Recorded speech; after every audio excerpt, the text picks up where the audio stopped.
Right, this is Brandon from Claws Nation. I'm with Red Claws GM Jon Jennings. In one of the press releases, you were quoted saying how you're focused on youth and energy this season. How big of a strength do you consider those two factors to be in the D-League? I think that's really, you look at the teams that were really successful last year. They had some veteran leadership, but you look at the Austin Toros last year. They really, San Antonio Spurs, they own the Austin Toros. And I spent some time about a month ago with RC Buford down in San Antonio. We really spent a lot of time talking about their philosophy, the way they approach their development routine. And they really went with a lot of young players, a lot of rookies last year. And that was really what I wanted to do as well, because this is the development league.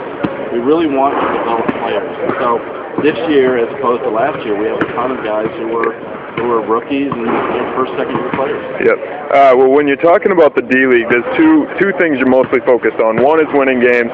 Second is developing players. How difficult do you find it approaching this and trying to blend those two in to provide a good on-the-court product, and also develop players? Well, you're right. That is the biggest challenge that we face.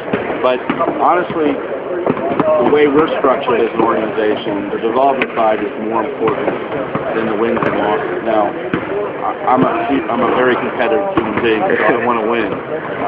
So we're out here. We have a team, even though they're young and we want to develop them. We have a team that we think is competitive. Yep. And so I think that you'll see a very competitive team. I think you'll see an energetic team. We're going to run. We're going to push the ball.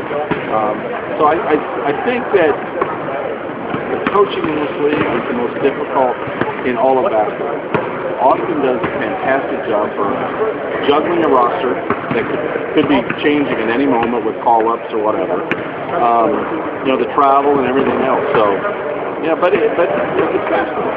We're just having fun. And on the business side of it, we continue to do very well. We're still leading the league in season ticket sales. I think things are going to continue to go well. In the first season, you met a lot of goals. 24 straight sellouts. Every game was a sellout. You had Mario West called up on a 10-day contract. So what are some of the goals you guys are looking for to accomplish this season?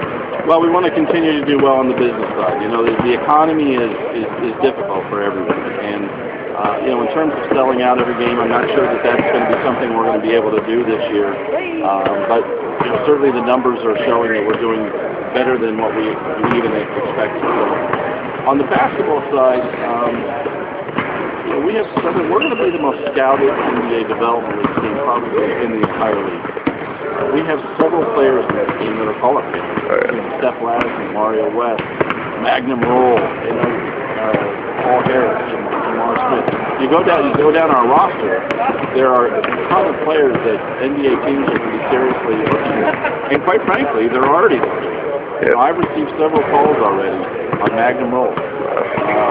Steph Ladson is a player that NBA teams are going to look at from the get-go.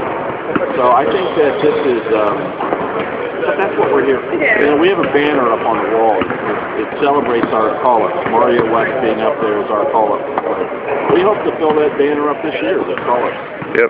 Well, one of the new things that is allowed to get you so much talent, but like Stephon, Mario, is the affiliate rule in the allocation rule. What are your thoughts on that? You have to be enthusiastic. I really love the rule, and not really because it gives us players like Mario, Jamar, and Steph. I love the rule because it creates more of a closeness between the D-League teams and the NBA teams. And that was something that has just gradually been improving, but I think that rule change really made it accelerate this past offseason.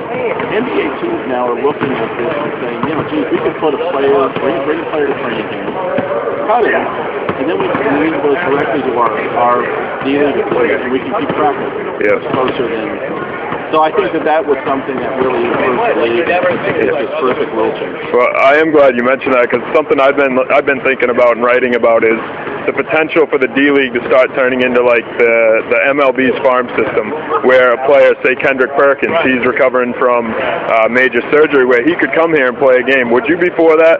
Absolutely. Currently, the rules are such that players cannot get medical rehabs at the development level. that is something that can be negotiated in the next collective bargaining agreement. But we certainly are in favor of medical rehab at any level of status for an NBA player. If Shaquille O'Neal wanted to come down to rehab here in Portland, Maine, we'd be more than happy. Probably have to put in more seats too, right? Well, I know we'd have to make sure we had additional baskets because we might rip one off. Oh, you got Tiny over there, so. I'm a little worried about that already. So. All right, John. Thanks for your time.